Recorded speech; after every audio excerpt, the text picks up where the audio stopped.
Assalamualaikum warahmatullahi wabarakatuh. Kita lanjutkan ya. Sebelum kita belajar, jangan lupa klik tombol subscribe-nya ya, yang masih berwarna merah. Kemudian selain itu, klik juga like. Kalau merasa bermanfaat juga share kepada sosial medianya dan kepada teman-teman kalian semua ya. Selain itu juga boleh klik loncengnya agar channel ini dapat tetap berkembang dan bermanfaat untuk kita semua. Baik, kita lanjutkan ke materi kita hari ini, yaitu tematik kelas 2, tema 6 rawat hewan dan tumbuhan. Subtema 1 hewan di sekitarku, pembelajaran 1. Sebelum kita belajar, mari kita berdoa terlebih dahulu ya, agar hari ini pembelajaran kita dapat bermanfaat. Kita sama-sama berdoa ya. Bismillahirrohmanirrohim. Robbi zidni ilma warzuqni fahma birahmatika ya arhamar rahimin. Nah, sekarang persiapkan alat-alat tulis kalian ya, dan buku paket tema 6-nya. Baik, sebelum kita lanjutkan pembelajaran, Ibu akan menyampaikan dulu ini tujuan pembelajarannya ya. Jadi hari ini tujuan pembelajaran kita adalah, setelah menyimak video pembelajaran, siswa dapat yang pertama menggunakan huruf kapital dengan benar. Yang kedua, menuliskan tanda bunyi panjang dan pendek pada sebuah lagu. Yang ketiga, menyebutkan alat-alat ukur berat baku. Yang keempat, menyebutkan satuan ukur berat baku. Nanti setelah belajar ini yang akan yang harus kita kuasai ya. Nah, sekarang kita lanjutkan ke materi ini. Subtema 1, hewan di sekitarku. Hewan di sekitarku. Kita lanjutkan membaca ya. Ayo membaca. Tapi di sini kita akan membaca tulisan dengan tegak bersambung ya. Setelah membaca ini kita akan mengetahui huruf-huruf kapital mana pada teks tulis tegak bersambung ini yang menggunakan huruf kapital yang saja ya. Kita baca dulu ya. Ayo kita baca bersama-sama. Lani dan Siti sedang bermain di kebun belakang rumah Lani. Di kebun belakang rumah Lani tumbuh berbagai tanaman bunga. Bunga-bunga bermekaran. Tampak kupu-kupu terbang ke sana kemari. Tidak jauh dari taman bunga terdapat kandang ayam. Lani dan keluarganya memelihara ayam. Di dekat kandang ayam terdapat satu kandang kelinci. Lani juga memelihara kelinci. Baik, sekarang kita perhatikan ya dari teks yang kita baca ini, mana saja ya yang menggunakan huruf kapital. Ayo perhatikan kalimat yang pertama. Lani dan Siti sedang bermain di kebun belakang rumah Lani. Manakah yang menggunakan huruf kapital dari kalimat yang pertama ini? Ya, betul. Lani, L-nya menggunakan kapital. Kemudian Siti juga S-nya menggunakan huruf kapital. Nah, selanjutnya lagi, sedang bermain di kebun belakang rumah Lani. Ya, Lani, L-nya juga menggunakan huruf kapital. Kemudian lanjut di kalimat yang kedua. Di kebun belakang rumah Lani tumbuh berbagai tanaman bunga. Mana yang menggunakan huruf kapital? Iya, betul, di. Berarti di awal kalimat ini ada D-nya menggunakan huruf kapital ya.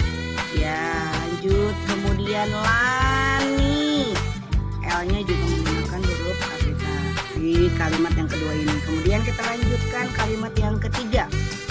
Bunga-bunga bermekaran. Mana yang menggunakan huruf kapital dari kalimat yang ketiga ini? Iya, betul, bunga-bunga, B-nya ya. Karena awal kalimat B-nya menggunakan huruf kapital. Lanjut kalimat berikutnya. tampak kupu-kupu terbang ke sana kemari. Adakah huruf kapitalnya? Ya, ada, yaitu tampak.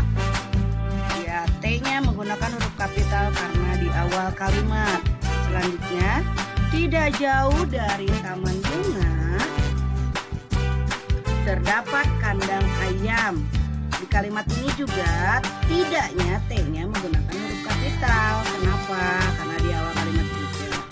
Selanjutnya kalimat berikutnya, Lani dan keluarganya memelihara ayam. Nah, Lani, L-nya juga menggunakan huruf kapital. Di dekat kandang ayam terdapat satu kandang kelinci. Mana yang menggunakan huruf kapital? Ya, D-nya, di dekat. Awal kalimat juga. Kalimat terakhir, Lani juga memelihara kelinci. Ya, Lani juga memelihara kelinci. L-nya pada kata Lani juga menggunakan huruf kapital. Baik, jadi yang harus kita lingkari huruf kapitalnya pada teks di atas adalah yang pertama, Lani, Siti. Di kalimat pertama ya, dan Lani. Di kalimat yang kedua adalah di, D-nya menggunakan huruf kapital karena awal kalimat. Kemudian Lani, L-nya juga menggunakan huruf kapital karena nama orang. Kemudian di kalimat berikutnya, bunga-bunga bermekaran, D-nya menggunakan huruf kapital awal kalimat ya. Lanjut, tampak kupu-kupu terbang ke sana kemari. T-nya juga tampak, T-nya huruf kapital karena awal kalimat. Tidak jauh dari taman bunga terdapat kandang ayam. Nah, tidaknya T-nya juga menggunakan huruf kapital. Kalimat berikutnya, Lani dan keluarganya memelihara ayam. Lani, L-nya juga menggunakan huruf kapital. Awal kalimat dan nama orang ya. Kalimat berikutnya, di dekat kandang ayam terdapat satu kandang kelinci. Ya, di, D-nya juga menggunakan huruf kapital karena awal kalimat. Lanjut, kalimat terakhir, Lani juga memelihara kelinci. L-nya menggunakan huruf kapital karena awal kalimat. Jadi kesimpulannya, huruf kapital itu dapat digunakan pada penulisan awal kalimat. Jadi huruf pertama dalam sebuah kalimat. Selain itu juga digunakan untuk huruf pertama nama orang. Nama orang itu menggunakan huruf. Ya, jadi pada teks ini digunakan huruf kapital dengan aturannya. Pertama adalah nama orang dan huruf pertama awal kalimat. Dan kita jawab pertanyaan dari teks yang tadi ya. Jawablah pertanyaan-pertanyaan di bawah ini sesuai teks yang telah kamu dengarkan. Tulislah dengan menggunakan huruf tegak bersambung, pergunakan huruf kapital dengan benar. Ya, yang pertama. Pertanyaan yang pertama, hewan apa saja yang dipelihara Lani? Hewan apa saja ya tadi yang dipelihara Lani? Iya betul, ayam dan kelinci. Kemudian pertanyaan yang kedua, di manakah letak kandang ayam Lani? Ada di mana ya letak kandang ayam Lani? Ayo, di mana ya? Iya betul, tidak jauh dari taman bunga di belakang rumah Lani.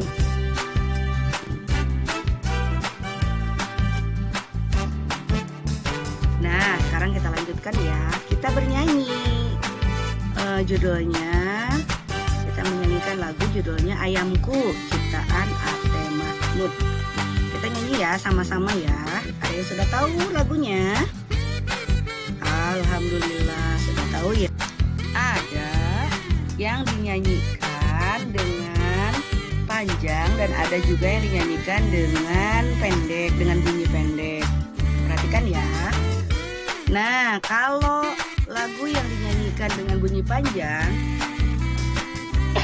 itu ditandai dengan tanda strip seperti ini panjang ya. Kemudian sedangkan bunyi pendek itu ditandai dengan tanda seperti titik. Nah, dari lagu yang tadi dapat kita ketahui mana yang panjang, mana yang pendek. Kita ulangi lagi lagunya ya. Yuk, nyanyi lagi sama-sama.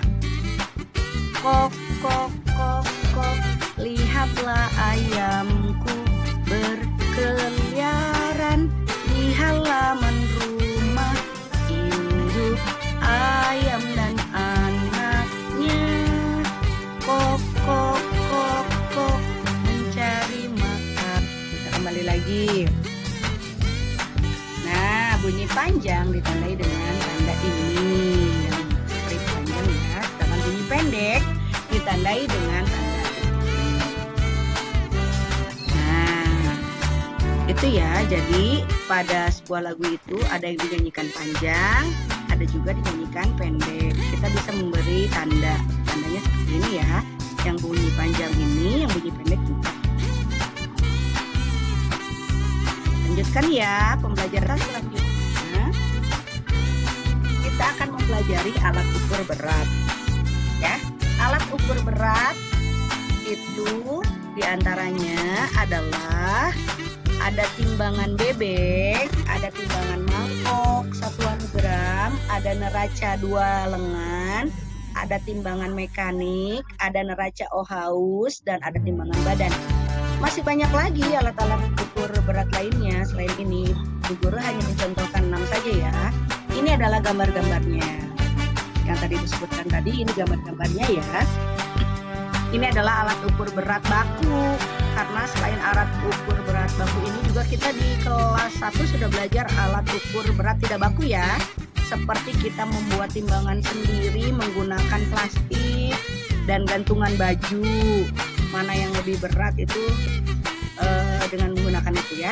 Dengan menggunakan 2 benda perbandingannya. Salah satunya adalah misalkan kita mengukur berat pensil dengan perbandingannya yaitu dengan kelereng. Pensilnya ada berapa, kelerengnya ada berapa, mana yang lebih berat. Ya, itu alat berat ukur yang tidak baku. Nah, sekarang kita mempelajarinya alat ukur berat baku. Yang ini adalah lebih akurat ya.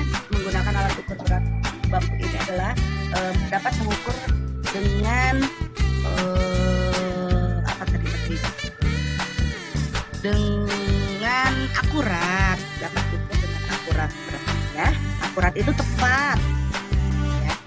Nah, kalau sekarang kita mempelajari alat ukur berat, selanjutnya kita akan mempelajari tentang satuan ukur. Kalau tadi beratnya, sekarang kita lanjutkan satuan ukur beratnya. Satuan ukur berat baku yang akan kita pelajari hari ini adalah kilogram. Kilogram itu dilambangkan dengan kg.